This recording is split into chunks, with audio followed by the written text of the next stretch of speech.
के घने जंगलों के बीच बसा एक छोटा सा गांव था। नाम था भैरवपुर। ऐसा गांव जो नक्शों में तो दर्ज था, लेकिन रास्तों से जैसे गायब हो चुका था। जहां जाने वाली पगडंडी पर कदम रखते ही हवा भारी हो जाती थी और मोबाइल के सिग्नल मर जाते थे। लोग कहते थे कि वहां सूरज भी डरकर देर से निकलता है और शाम जल्दी उतर आती है। गांव के बीचों बीच एक पीपल का पेड़ था जिसकी जड़ें जमीन से ऊपर निकलकर किसी मुड़ी तुड़ी उंगलियों जैसी लगती थी, और उसी पेड़ के नीचे एक पुराना कुआं था जिसके बारे में कहा जाता था कि वह कुआं पानी नहीं, यादें निगलता है। भैरवपुर के बुजुर्ग बताते थे कि बरसों पहले इस गांव में एक भयानक घटना घटी थी, जब एक ही रात में 7 लोग गायब हो गए थे और अगली सुबह उनके कपड़े कुएं के किनारे पड़े मिले थे, लेकिन शरीर कभी नहीं मिले।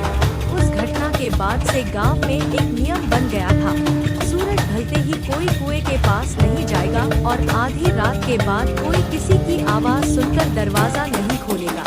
मगर समय के साथ डर भी कहानी बन जाता है और कहानी मजाक। यही सोचकर शहर से आया एक शिक्षक राघव इस गांव में रहने लगा।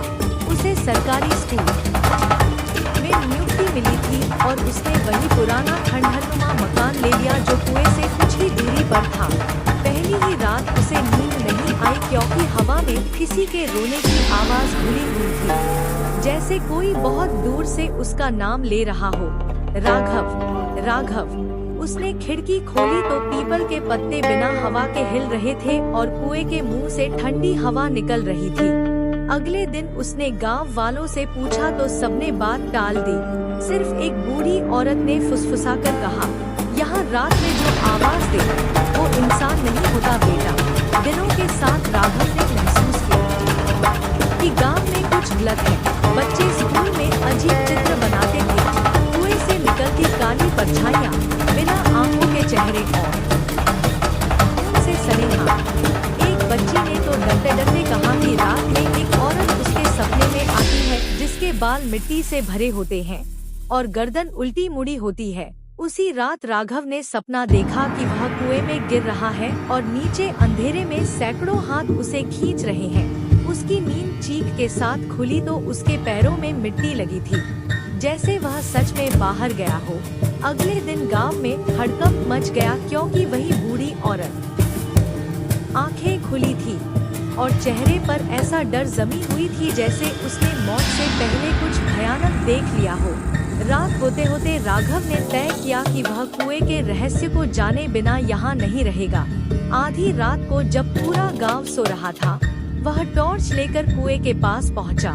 पीपल के पत्ते जोर जोर से हिलने लगे और हवा में सड़ांध भर गई। जैसे ही उसने कुएं में झांका, उसे नीचे पानी नहीं दिखा बल्कि एक पत्थर की सीढ़ियां दिखी जो अंधेरे में नीचे जा रही थी। डरते हुए भी वह नीचे उतर गया। हर सीढ़ी पर किसी के रोने और हंसने की मिलीजुली आवाज एक गूंज रही थी। नीचे पहुंचते ही उसने देखा कि वहां एक बड़ा सा कक्ष है जहां दीवारों पर गांव के लोगों के नाम खून से लिखे हुए थे।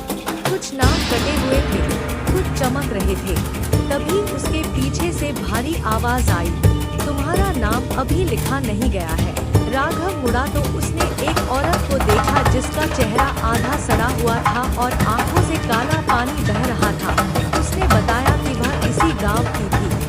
बरसों पहले उसे और 6 लोगों को बलि चढ़ाया गया था ताकि गांव हमेशा आबाद रहे, लेकिन बलि अधूरी रह गई और तब से उनकी आत्माएं कुएं में कैद हैं।